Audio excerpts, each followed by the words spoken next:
Quoi fait YouTube? Ah, ça me fait chier là encore. Je commence toujours mes vidéos comme ça, mais c'est la deuxième prise. Ça faisait 20 minutes que j'étais en train de prendre la vidéo et il y a eu stockage de mémoire insuffisante. Putain, c'est relou ça, hein. Parce que je sais même pas si je peux faire plus de 1 heure ou disons plus de 25 minutes avec mon téléphone. Bref, je voulais parler du cannabis. Un peu en complément, pour ajouter certains points, appuyer certains points de la vidéo d'Ernesto. Parce que je pense que mon expérience peut être intéressante de par mon âge déjà, et aussi par rapport au fait que j'ai vécu à La Réunion, qui est censé être un département... Censé, non, c'est un département français, mais euh, il y a plein de choses qui diffèrent, tu vois. Même si on a les mêmes lois, la culture est différente, il y a beaucoup de choses, la mentalité, les mœurs, tout, il y a beaucoup de choses qui diffèrent. Et là, justement, le rapport aux amals est vraiment différent. Nos amals, c'est le cannabis, hein. On appelle ça les amals à La Réunion. Donc voilà, je voulais partager mon expérience, un peu comment je l'ai vécu moi en tant que...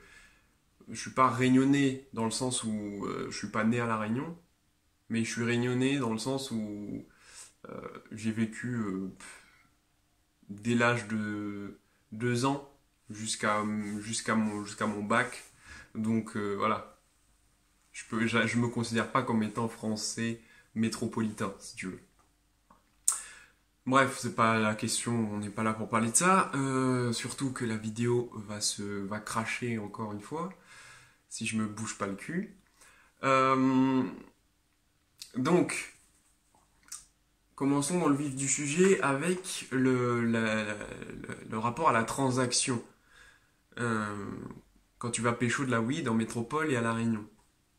Parce que je vais faire un peu genre un tableau comparatif, tu vois. Qu'est-ce qui diffère en fait entre La Réunion et la métropole. Quand je suis arrivé, donc c'est un truc qui m'a choqué. Donc c'est peut-être le truc qui m'a le plus choqué euh, en métropole, c'est l'atmosphère qu'il y a autour de je vais acheter de la weed. Parce que on ressent vraiment le crime. T'as l'impression de buter quelqu'un, de faire un trafic d'armes. Et le dealer te le fait ressentir aussi, parce il est sur la défensive, il est presque paranoïaque. En tout cas, moi, les premières fois, je trouvais ça presque paranoïaque. Tu vois, je me dis, mais c'est bon, on déstresse, gamin, c'est juste de la beuh, donc voilà, il n'y a pas mort d'homme. Et au final, avec le temps, j'ai compris donc, que c'était justifié, tu vois. Mais ouais, il y a une espèce de pression, euh, d'environnement oppressif quand tu vas pécho de la bœuf. Euh, Comme je t'ai dit, le dealer il est sur la défensive, il guette. Déjà, rien que dans le fait de se contacter par message, c'est toujours des messages un peu subtils. Voilà, voilà, il y a des genres de codes. Ensuite, quand tu arrives, si tu vas dans la rue pour pécho, si tu te retrouves à un certain endroit dans la rue, ce sera toujours des endroits cachés. Le gars, il aura vérifié préalablement qu'il n'y a pas les caméras, qu'il n'y a pas ci, il n'y a pas ça, qu'il n'y a pas trop de monde qui passe, voire personne. C'est vraiment, tu te caches, vraiment comme si tu étais en train de faire un crime très sérieux. Voilà. Et du coup, toi aussi, tu es sur la défensive, hein. C'est une relation, disons, voilà, tu vois. Et ce qui m'amène à dire que, donc, ce qui m'amène aussi au point dans la première différence avec La Réunion, c'est justement, à La Réunion, c'est pas aussi euh, grave, tu vois. Pourtant, on a la même loi, hein, c'est-à-dire on a les mêmes répercussions, etc. si on se fait prendre, mais il n'y a pas toute cette pression.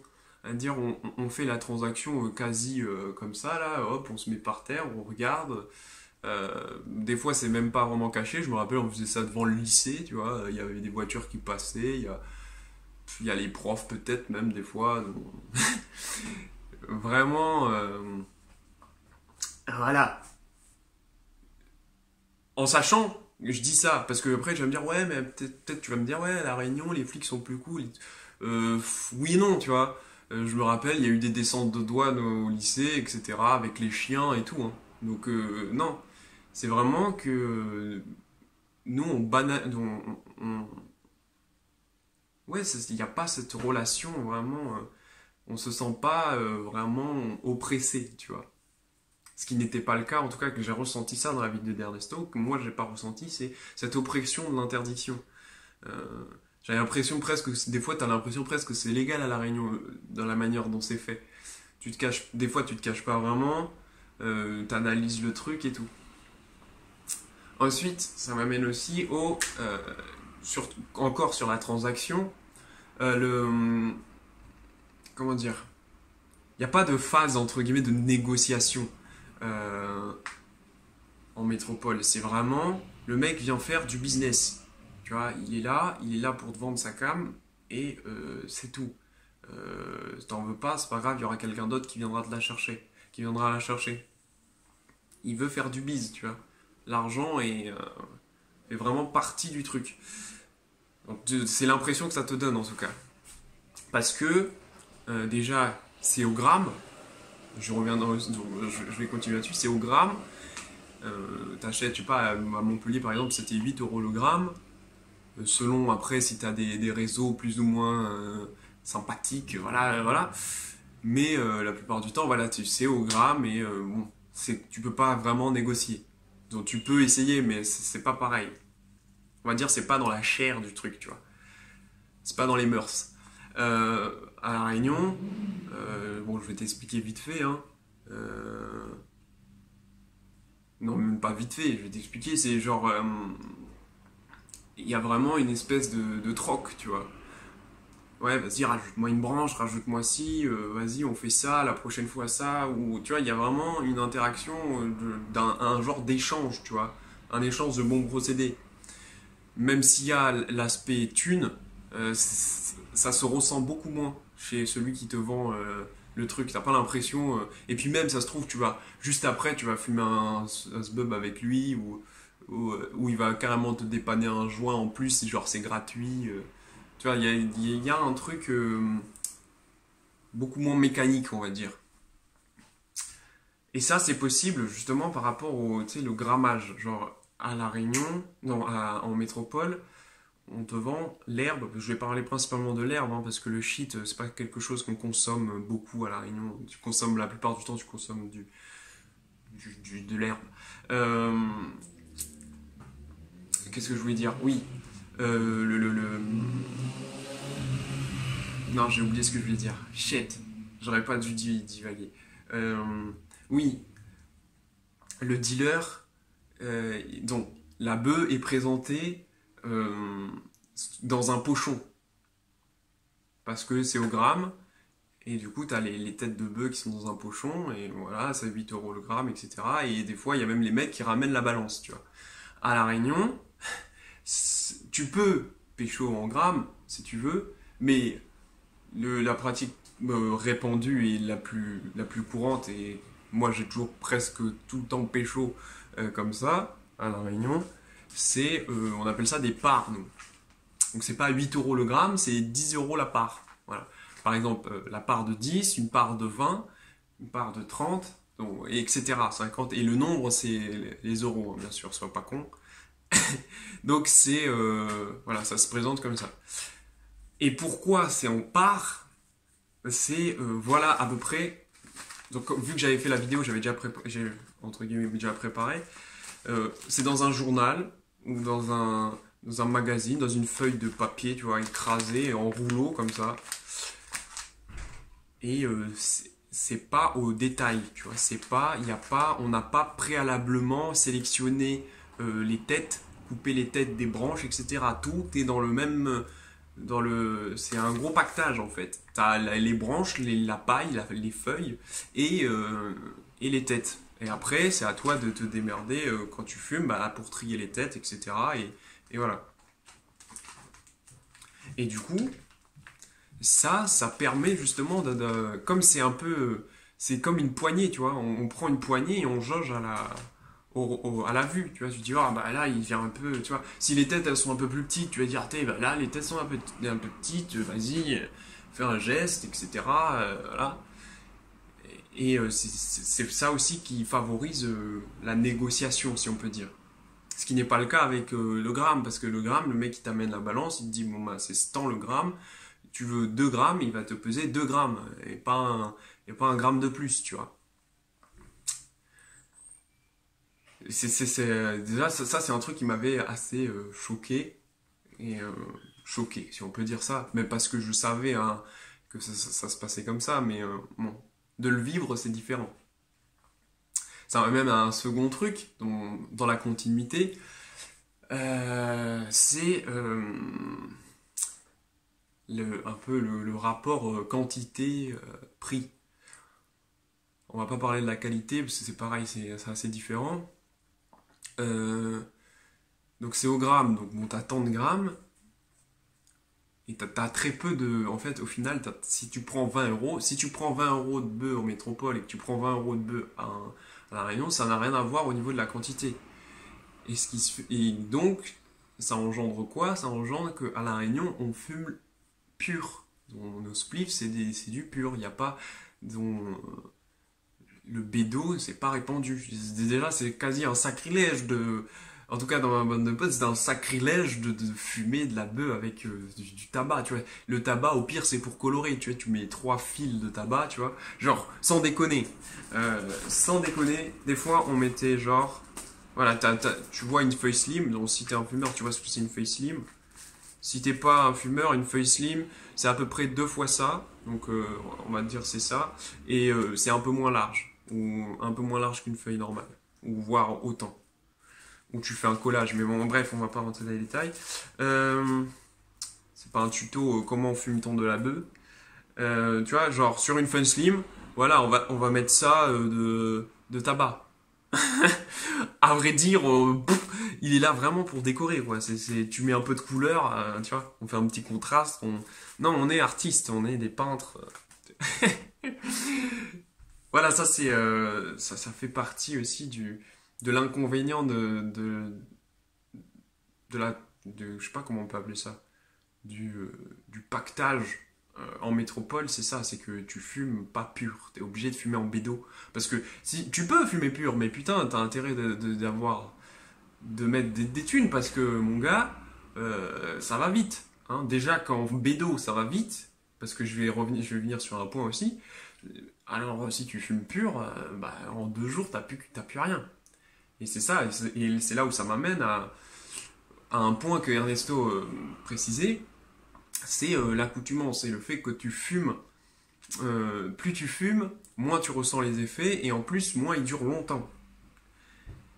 Et ce qui n'est pas le cas avec un spliff pur. Crois-moi, bah, en tout cas, moi, de mon expérience, quand je fumais à La Réunion, j'étais dead, point. Il y avait pas de ça dure 2 heures, je sais plus, je dis 2 heures, mais je sais pas. Hein. Imaginons, imaginons que ça dure 2 heures, mais ce sera 2 heures vraiment où t'es bien high, tu vois. C'est pas 2 heures où t'es un petit peu altéré, mais c'est tout, tu vois, où t'es un petit peu stun et c'est tout. C'est vraiment, t'es défoncé, quoi. Point. Et après, le reste, c'est de la Réunion, le reste, c'est de la gourmandise. C'est quand on refume un spliff 2 heures après, c'est vraiment, on est gourmand, tu vois. Voilà, parce que c'est un mets, tu vois. Tu sais, ça m'amène à un autre truc, mais attends. Donc, du coup, voilà, ça c'est un point aussi à noter, c'est que en France, bien sûr, t'as plus d'accoutumance. Et d'ailleurs, je me demande, genre à La Réunion, on dit ça, mais je sais pas si c'est vrai ou pas, le fait de mélanger avec du tabac, ben, vu qu'il y a de la nicotine en plus dans le tabac, est-ce que ça rendrait pas plus addict justement et plus ça augmenterait pas l'accoutumance le fait qu'il y a de la nicotine en plus, en fait tu mélanges la nicotine du tabac plus le THC, ce qui fait un petit mélange, voilà, et qui augmente l'accoutumance, parce que Je t'avoue que bon, je fumais quand même pas mal à La Réunion, mais j'ai quand même beaucoup plus fumé quand j'étais en métropole, après le bac, là, quand j'ai fait mes études. Ouais, je pouvais fumer, je sais pas, bah, quasi toutes les 2 heures en fait, c'est ça. C'est ça le truc. Parce que tu veux garder l'effet le plus longtemps possible. Ah, ça fait chier parce que quand je parle, je pense à des trucs et quand je continue, j'essaie de rester sur ma lancée, mais le truc s'en va et comme j'ai envie de finir, d'amener le truc à la fin, j'ai pas. Bon, bref. Et du coup, là, ça s'est envolé. Je voulais dire un autre truc par rapport à ça. Euh, Bon, bah, on va enchaîner, hein, tant pis. Peut-être ça reviendra. C'est justement par rapport on va parler un petit peu de cette accoutumance justement et un peu les effets néfastes, clairement néfastes en fait, de l'accoutumance à la bœuf. Euh, je tiens à appuyer en fait le propos d'Ernesto là-dessus, c'est l'incompatibilité entre bédave et productivité. Donc, on reviendra sur productivité parce que euh, des fois tu peux être productif dans certaines productions. Bon, tu vois où je veux en venir, mais bref. Euh, En tout cas, c'est pas compatible. Pour la plupart des gens, hein, il y aura toujours des mecs qui vont dire ah moi ça m'aide à me concentrer, etc. Mais en tout cas, de mon expérience et de ce que j'ai pu voir et entendre, la plupart du temps, tu fumes un sbub et puis tu chill et tu fous rien quoi. Parce que justement, en fait, ça te met, ça t'ancre dans le moment présent. Déjà, c'est un truc de l'adolescence qui est très présent à l'adolescence, c'est quoi? C'est que t'as du mal à te projeter. Bon, il y a des études qui ont été faites, etc., euh, qui ont montré qu'en fait, le cerveau de l'adolescent n'étant pas fini, je sais plus, c'est la partie du lobe frontal, si je dis pas de bêtises, en fait, qui te permet d'être dans une projection. Et n'étant pas totalement à maturation, euh, ce qui se passe, c'est que l'adolescent a le plus souvent tendance à être dans l'immédiateté, ça veut dire dans le moment présent. Et l'ABE, le Zamal, exacerbe ce point-là. C'est-à-dire, avec l'ABE, t'as pas envie de voir demain. Demain, c'est demain, on s'en bat les couilles, on est là, on apprécie, et puis point barre, tu vois. Et justement, cet effet d'immédiateté, de plaisir immédiat, ça ne correspond pas justement à des projets futurs, à prendre sa vie en main, etc. Tu vois. D'où le fait que c'est incompatible aussi avec les études. Euh, Même si tu peux être passionné par une discipline, il y a quand même donc moi en tout cas, c'est vrai que mes idées partent dans tous les sens, déjà que c'est le cas sans fumer. C'est exacerbé avec la bœuf et du coup c'est impossible, je ne peux pas me concentrer plus de 5 minutes. C'est encore 5 minutes, c'est déjà beaucoup pour moi, sous bœuf. Bref, donc ça c'est l'un des points. Là je suis plus du tout sur la différence réunion, je reviendrai peut-être, on va faire des allers-retours, hein. Euh, donc ça c'est aussi l'un c'est un truc assez néfaste et qui m'a fait arrêter, en tout cas pour l'instant, parce que comme je suis dans les études et que moi je ne suis pas capable euh, de me dire bon là tu bosses et après tu vas fumer un stick, bah c'est pas possible. Donc j'ai préféré stopper le truc et on reviendra si l'envie se fait, voilà. Si l'envie se fait ressentir, tu vois. Donc ça c'est voilà, ça c'est l'un des trucs que je voulais vraiment appuyer, ça veut dire ouais, faites gaffe quand même, hein. Donc il faut être conscient en fait. Moi je m'en suis rendu compte je m'en suis rendu compte quand j'ai raté en fait, quand j'ai refait une rétrospective un peu de pourquoi j'ai raté. Et l'un des points qui faisait que j'ai raté, c'est que j'ai fumé raté mes études, mes premières années d'études, c'est que j'ai fumé comme un pompier, mon gars. Vraiment, tu vois, et c'est pas que ça, mais il y a une part il y a une part de ça. Donc voilà. Ensuite, oui, pour revenir sur la productivité, euh, c'est à la fois vrai, à la fois faux, dans le sens où moi, euh, c'est vrai que... Et c'est pas tout le temps, parce que t'as l'impression... Il y a beaucoup de gens qui disent ouais, j'ai de l'inspiration quand je fume, etc.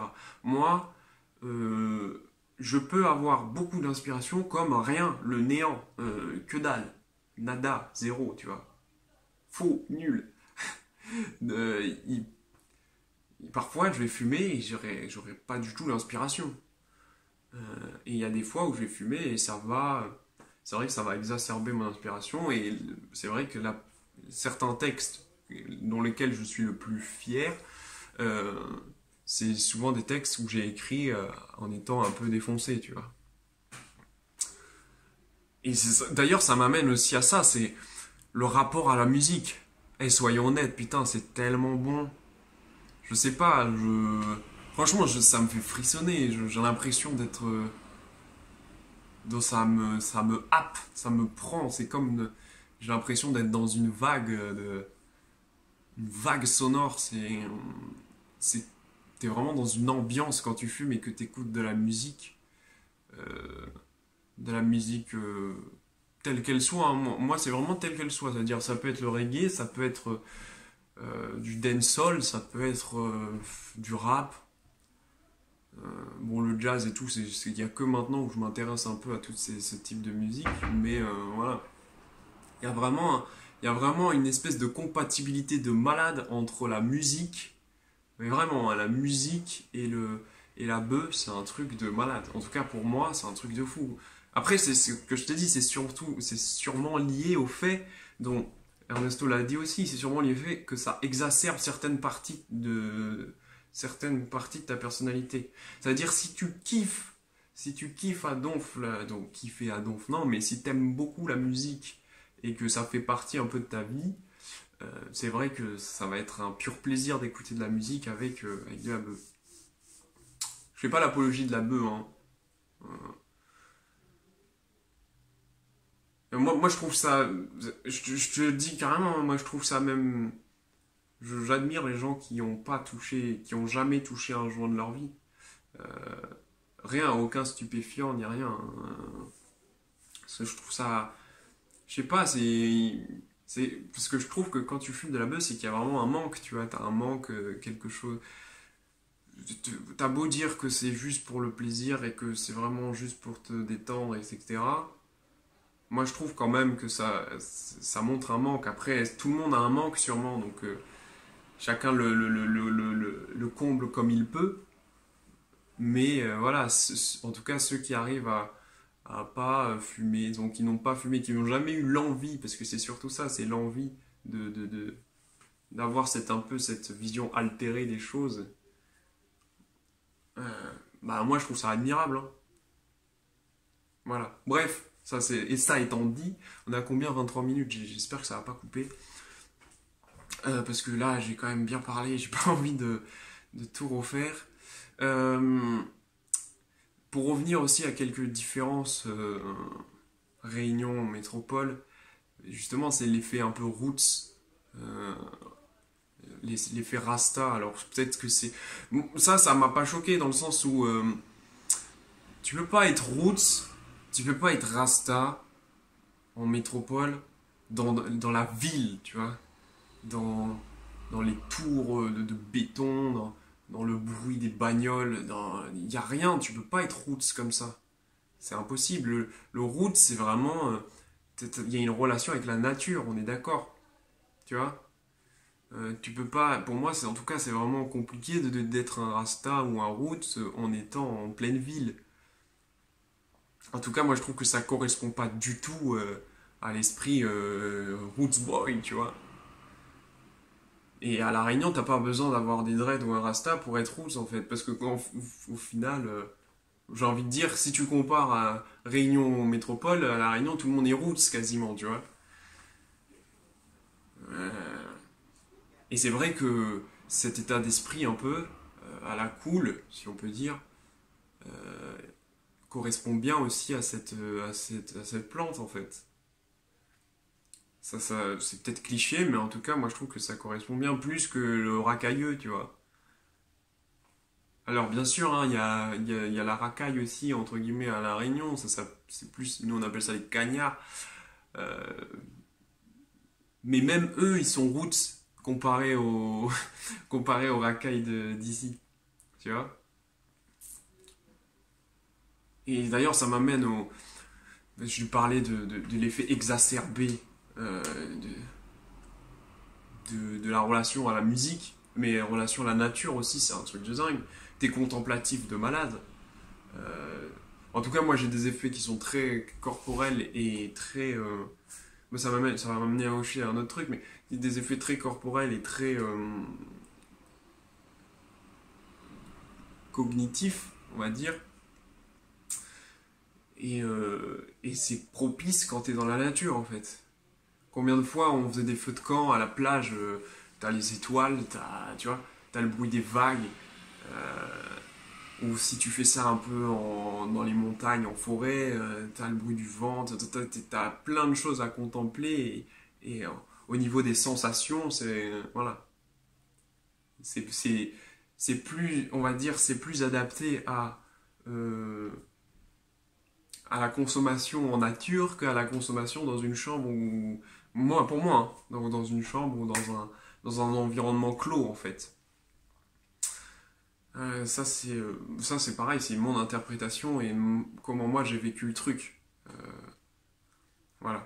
Et les possibilités que j'ai eues, parce que bien sûr ceux qui sont à Paris, bon bah ils sont obligés d'être voilà, au pire dans un parc, mais c'est pas pareil, tu vois, parce que un parc moi c'est pareil hein, moi je ressens pas la nature dans un parc, donc vite fait, tu vois. Parce que, je sais pas, le fait qu'il y a la main de l'homme, entre guillemets, qui est passé par là, et l'agencement des trucs bien carrés, tu vois, dans la forêt, c'est pas comme ça, tu vois, dans la nature, il y a rien qui est carré, il y a pas les roses d'un côté, les trucs là-bas, tout est mélangé, c'est un peu le chaos organisé, tu vois. Là, dans un parc, tout est organisé, il y a ça, ci, ça, et du coup, ça casse un peu la relation à la nature que j'ai dans le parc. Je suis moins sensible à cette nature parce que je la considère moins comme étant naturelle, justement. Et je pars dans tous les sens, c'est horrible. Oh. Euh, ben, je vais essayer de revenir sur un peu, mais je pars dans tous les sens, un truc de malade. Euh, oui, je voulais parler, voilà, de justement l'effet un peu, les deux effets. On va dire qu'il y a deux gros effets dans la bœuf. De toute façon, je vous répète peut-être ce que dit Ernesto. Tu as l'effet un peu stun, un peu où tu es juste posé, on va dire. Et tu as l'effet vraiment euh, psychotique, un peu où tu es un peu dans. Ça me dérange un peu de dire ça, mais dans un voyage. euh, J'aime pas trop le mystique avec la drogue.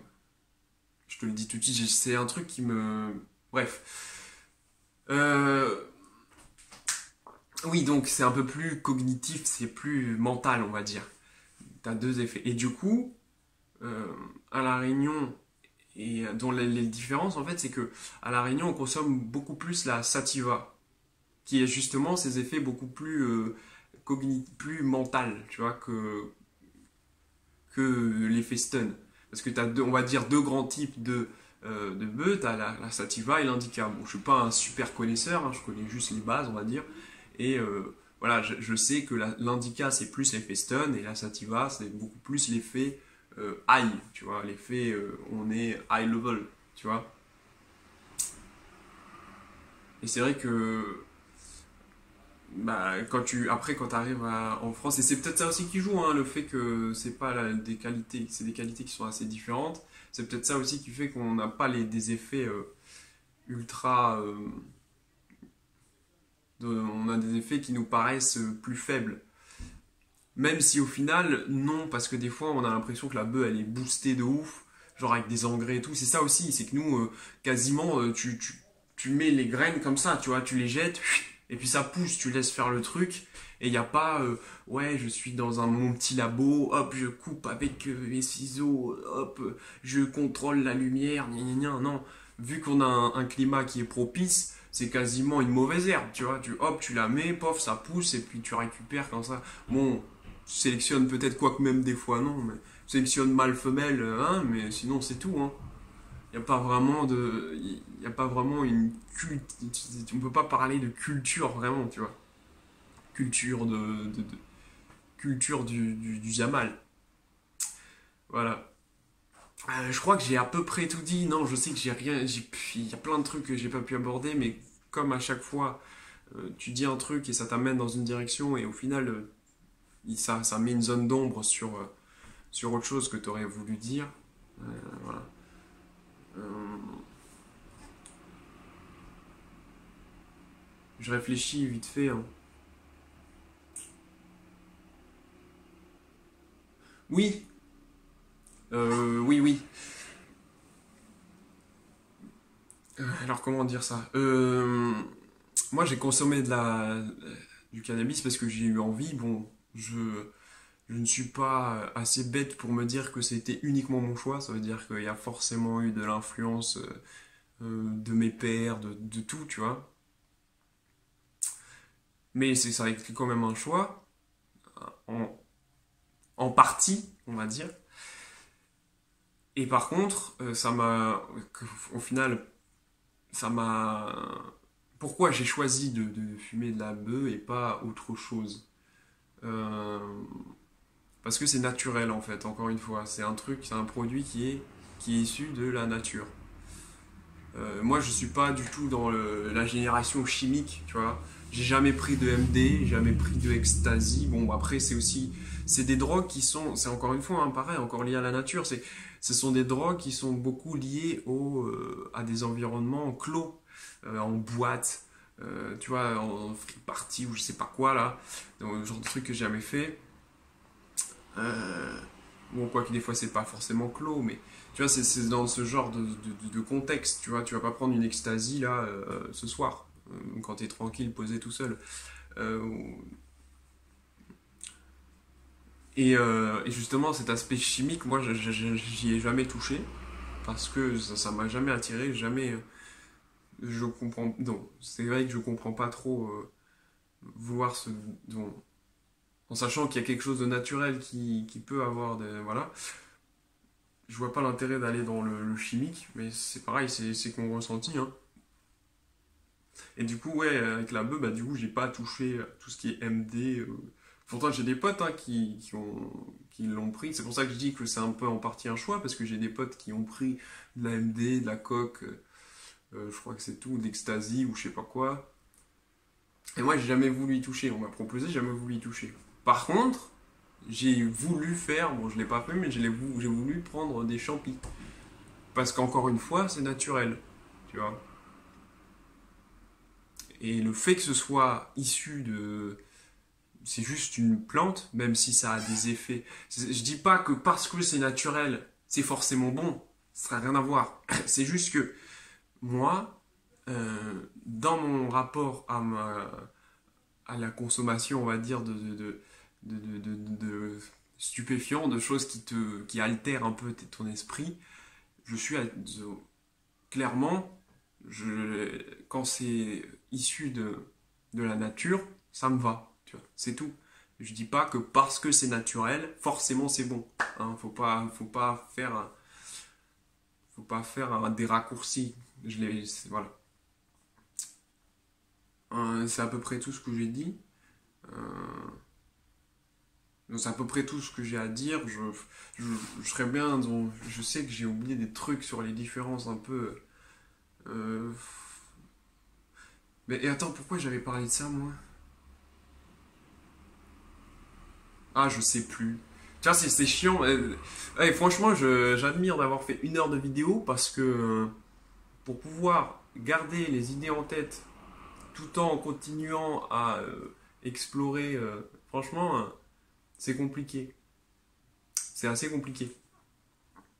Mais bon, je trouve que je me suis bien sorti quand même, ça va. C'est pas, ça va. C'est parti un peu dans tous les sens, mais au final, je suis resté quand même au sujet. Et puis en même temps, ça fait un petit contraste, tu vois. Euh, Après, ouais, mais non, mais c'est des trucs que j'ai pas trop envie d'aborder aussi. Disons, pourquoi pas. Euh, ça peut être intéressant. J'ai une relation à la Marie-Jeanne qui est justement, qui est un peu... c'est paradoxal en fait. C'est un peu l'amour destructeur. C'est genre, elle peut exactement me faire extrêmement avoir extrêmement de bienfaits comme être assez dévastatrice, tu vois. Euh, En sachant que j'ai entre guillemets, un cerveau qui surchauffe, euh, et ben des fois, en fait c'est ça, c'est toujours l'exacerbation d'un certain mood en fait, c'est ça. C'est quand t'es dans un bon mood, bah tu vas kiffer ta life, et quand t'es dans un mauvais mood, et ben ça va exacerber. En tout cas moi, ça va exacerber mon mauvais mood. Euh, genre ça va me faire cogiter de dingue, etc. Euh, j'ai déjà eu des bads. Quoique, je sais pas, oui, si, en fait, c'est marrant parce que, voilà, on va faire encore un retour d'expérience. Mon plus gros bad, qui n'a pas l'air d'être répandu, donc ça a été un bad comme, en même temps, non, un truc de malade, c'est pour ça que je te dis, bah justement, c'est peut-être pour ça, parce que ma relation à la bœuf est paradoxale. Euh, Mon premier joint, ça a été le joint de stratosphérique, franchement, stratosphérique. Euh, j'ai jamais réexpérimenté des effets aussi quasi violents, on pourrait dire, tu vois. Je- ouais, vraiment, j'ai eu une sensation vraiment de fou malade. Euh, et c'est ça, donc, mon premier bad. En fait, mon premier bad, je l'ai eu à ma première consommation. Et en même temps, ça a été le bad, donc ça a été un moment de bad, et puis un moment d'euphorie et de trucs de malade.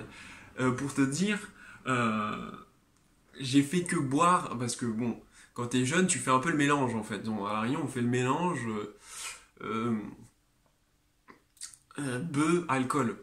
Pas forcément le meilleur mélange, mais bon, bref. Surtout que des fois c'est con parce que je trouve que, en tout cas pour moi, l'alcool prend le dessus sur la bœuf et du coup, ben, tu ressens plus trop grand chose. Mais bref, pour mon premier joint, j'étais tellement défoncé que je ne pouvais pas boire d'alcool. J'ai bu que de l'eau. Toute la soirée, j'étais avec une bouteille d'eau. Et voilà, parce qu'en plus, t'as la pâteuse, etc. Mais bon, ça, on s'en fout. Euh, et du coup, oui, je te disais, euh, par rapport à mon effet, j'ai eu presque des altérations visuelles, tu vois, genre, il y avait des mecs qui avaient des grosses têtes, vraiment, et même la perception de mon mouvement c'était vraiment, tout était altéré, et là, j'ai eu un gros moment de bad, parce que du coup, moi, j'avais jamais vécu ce genre d'expérience vraiment psychique, où t'es vraiment, ta vision du truc est vraiment altérée, différente, comme tout ce que tu veux. Et puis en même temps, après, comme j'étais dans un environnement favorable, j'étais avec des potes, etc. euh, Ils ont tout de suite, je me suis calmé, on va dire, ils ont réussi à me canaliser, et après ça a été l'extase pendant toute la soirée, tu vois. Mais c'est pour ça, pour revenir au bad et aux effets néfastes, donc, au bad entre guillemets, euh, ça m'est arrivé quelques fois d'avoir un bad, mais la plupart du temps, il suffit de se calmer, hein. Et comme dit Ernesto, tu te calmes. Bon, moi je m'allonge pas, je suis pas taré.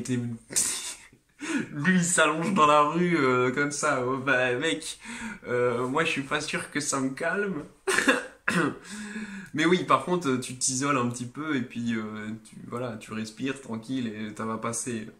Ça va passer sans que tu t'en rendes compte même. En fait, déjà, c'est dur, hein, mais essaie de pas te focaliser sur le truc, tu vois. Voilà. Bon, j'ai fait ma petite prévention, entre guillemets. Euh, Bah, c'est tout, hein. Je pense que j'ai oublié des trucs, mais c'est pas grave. Euh, c'est imparfait. Ça fait partie de ma chaîne, on va dire. Ma chaîne est imparfaite. Et je vise justement pas à la perfection. Et voilà. Donc, si t'as une autre expérience à partager, moi je pense que c'est intéressant de la partager. En fait, plus il y en aura, plus comment dire, le sujet sera complet, tu vois.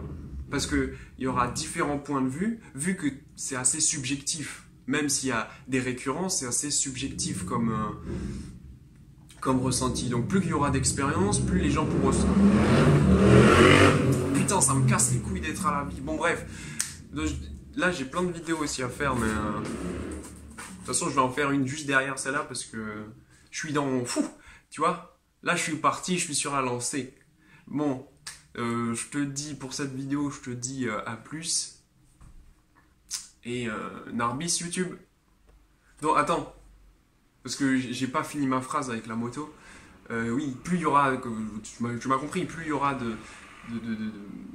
comment dire, on appelle ça comment, de commentaires sur le truc, plus sur la plante, moins ce sera nébuleux et plus il y aura d'informations, etc. Tu vois.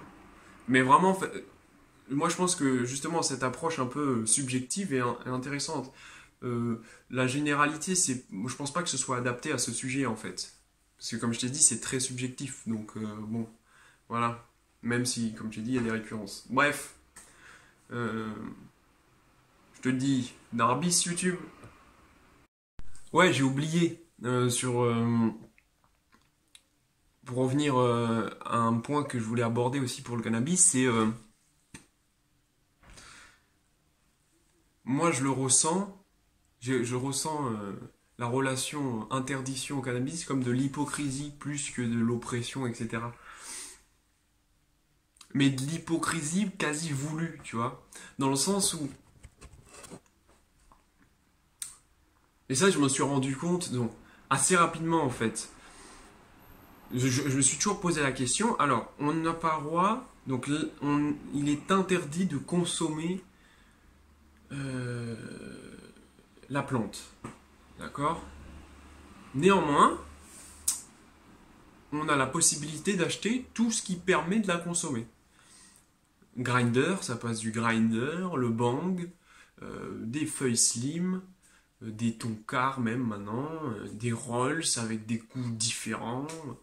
Tu vois, plein de petits objets qui permettent au final, hein, donc qui sont là au final pour la consommation de cannabis. Ça sert à rien d'autre qu'à ça. Tu vas pas donc, je vois mal les autres applications ou utilisations qu'il y a du grinder. Donc à part pour couper ta bœuf, récolter du pollen en même temps et moi je vois pas trop à quoi ça sert d'autre. Et c'est ça qui m'a toujours un peu choqué, tu vois. Donc il m'a toujours laissé un peu perplexe, plus que voilà, que l'interdiction en elle-même. Même si j'ai jamais vraiment trop compris aussi pourquoi on interdisait ça et pas... Ouais, c'est plus question économique, je pense, qu'autre chose, mais parce que en soi, un point où je diffère un peu avec Ernesto, c'est son approche justement, bah c'est normal, c'est son approche philosophique, on va dire, son analyse un peu du pourquoi, du comment. Je suis pas d'accord dans le sens où je pense que la bœuf, comme elle exacerbe certains traits des personnes, en sachant que les gens sont plus enclins à être des locs qui ne foutent rien et qui attendent le pain qui attendent qu'on leur serve tout et qui sont juste de simples consommateurs, justement ça va exacerber la consommation. Ernesto l'a dit lui-même, donc tu l'as dit toi-même. Tu sais, le fait d'avoir la fringale et de bouffer, de vider les placards, ça, en fait, tu vas consommer plus de bullshit, en fait, en sachant que il est difficile de se réguler, tu vois.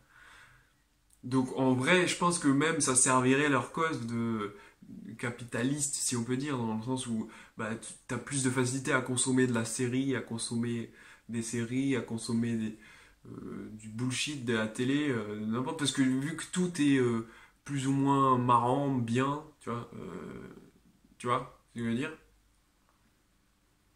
Et en plus, justement, il y avait un commentaire en bas de ta vidéo, tu as dû le lire. C'est vrai que si tu regardes bien, les États-Unis qui sont les boss du truc, qui sont les trompas, bah, il y a certains États qui l'ont légalisé, tu vois. Donc au final, je ne suis pas sûr que ce soit lié à une envie de ne pas rendre qu'on est moins esclave.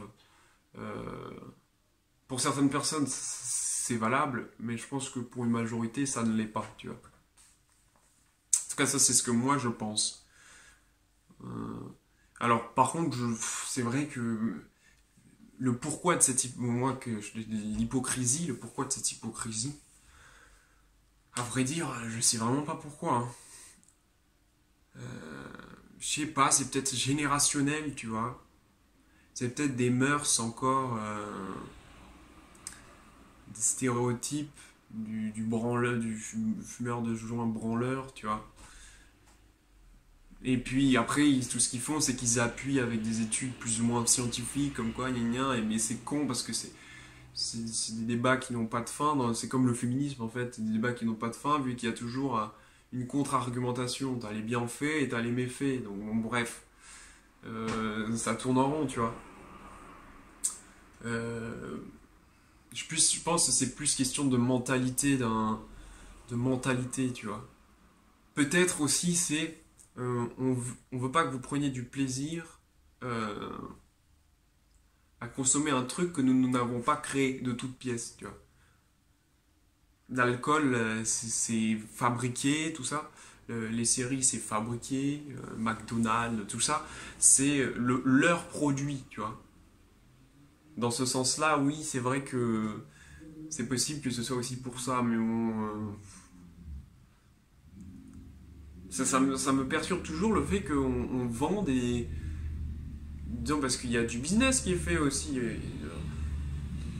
Dans les tabacs ou les trucs comme ça, t'as là tous les objets, tous les goodies, on va dire, du cannabis, tu vois. Comme je t'ai dit, le grinder, etc. Donc, ouais, je suis perplexe, j'ai toujours pas la réponse. Je sais pas si un jour je l'aurai, mais je tenais à le préciser, tu vois. Voilà. Donc, ma petite intervention d'oubli fait déjà 6 minutes. Mais voilà. Sur ce, YouTube, Narbis,